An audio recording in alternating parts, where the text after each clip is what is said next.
There were a few events that I think that kind of made the relationship between the Equinox and the administration little rough, a little bit on the rocks.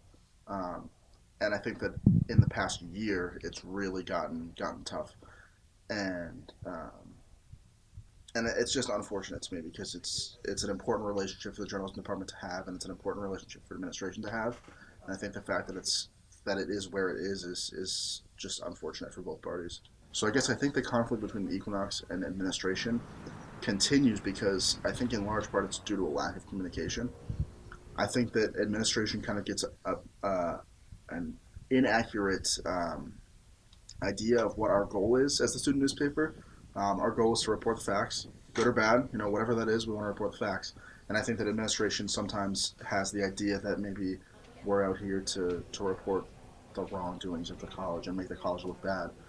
And in years past, there have been some things that have come along that have made the college look bad, and that's unfortunate. But like I said, our job is to report the facts. So if that means we have to report those bad events that might make the college look bad, that's what we're going to have to do.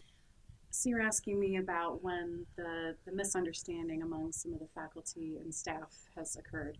I think that it has existed for a while, and that this is an opportunity to develop some guidelines or a policy that will help facilitate uh, the connections between our student journalists and our faculty and staff.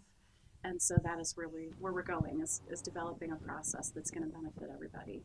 We've always had trouble kind of getting in communication with like our president, or now we have a lot of run-ins with the director of public relations, Kelly Ricarte. So there's always just like bullets to be dodged, and it's really difficult when you're just trying to get a comment on literally any sort of story, whether it's bad for the school or not.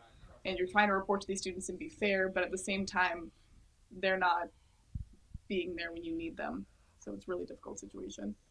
Well, I think that there has been, over the years, at least in the last, I think Dr. Meyer referenced the last 16 to 18 months, the feeling that that journalism students need to have more access to certain people on campus, um, to develop their own interviewing and writing skills and journalism skills, which I think is really important to our student body. And everyone around the table absolutely agrees that that is a priority. So I think that we wanted to come together and find a way to work together that benefits the students. And that was really the main reason why we were all together.